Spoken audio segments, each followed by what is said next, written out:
రాష్ట్ర రాజకీయాల్లో కాపు సామాజిక వర్గం తమ రాజకీయ అస్తిత్వం ప్రాధాన్యతపై ఆత్మ పరిశీలన చేసుకోవాల్సిన అవసరం ఉందని బీజేపీ సీనియర్ నేత సోము వీర్రాజు అన్నారు. కాపుల కోసం పని చేస్తామని చెప్పుకునే కొందరు నాయకులకు తమ పార్టీలోనే తగిన గౌరవం దక్కడం లేదని ఆయన వ్యాఖ్యానించారు. వైసీపీ ప్రభుత్వం కాపులను కేవలం రాజకీయ అవసరాల కోసం మాత్రమే ఉపయోగించుకుంటుందని విమర్శించారు. సీనియర్ నాయకులకు కూడా తగిన గుర్తింపు ఇవ్వలేదని ఆరోపించారు.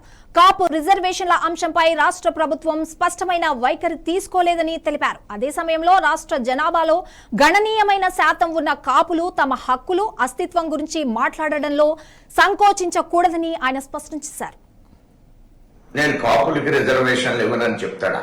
కాపులు ఎప్పటి నుంచో పేదవాళ్ళు ఉన్నారు. బలిజేస్ కానీ ఒక 2 జిల్లాలను అడ్డం పెట్టుకుని తూర్పు పశ్చిమ గోదావరి జిల్లాలో గౌరవంగా ఉంటాం. కానీ ఈవేళ శ్రీకాకుళం జిల్లాలో కాపులు రాష్ట్ర వ్యాప్తంగా దేశవ్యాప్తంగా అక్కడ కొంపులు బయటకు పోయారు. ఎప్పుడో పోయారు. అనేక జిల్లాలకు వలస వచ్చేశారు. బలిజేల పరిస్థితి బాగుందా?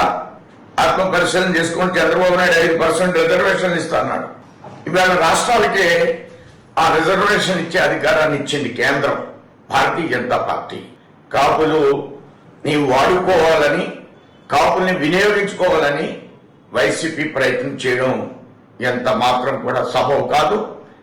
ఒక ముఖ్యమంత్రిని, డిప్యూటీ ముఖ్యమంత్రిని ఇచ్చారు. ఆయన తాడేపల్లిగూడెం శాసనసభ్యుడు, ఎండోమెంట్ మినిస్టరు. ఇవాళ మేము కూడా ఒకే డిప్యూటీ మంత్రిని ఇచ్చాం, ముఖ్యమంత్రిని ఇచ్చాం. ఆయన పవర్ఫుల్లే. పవన్ కళ్యాణ్ ఒరిజినల్ గా పవర్ఫుల్, క్యాబినెట్ లో పవర్ఫుల్. అది 5 డిప్యూటీ ముఖ్యమంత్రులు. అది ఈవేళ బ్రేక్ పడిందంటే పవన్ కళ్యాణ్ గారి గురించే. ఎవరు కూడా కాపులు ఏదో కాపులు పేరు చెప్తే బీసీలు ఓట్లు పోతాయో భయం ఉంది రాజకీయ పక్షాల్లో. ఇది నేను హర్షించాను. కాపులు పేరు చెప్తే మాకు బీసీ ఓట్లు పోతాయి. ఏ బీసీకి అన్యాయం చేశారు కాపులు అని అడుగుతున్నాను. ఇవాళ రాష్ట్రంలో రాజకీయాలు ఆలోచించాలి. ఏ బీసీలకు అన్యాయం చేశారు కాపులు? ఎవరిని పొట్టబెట్టుకున్నారు కాపులు?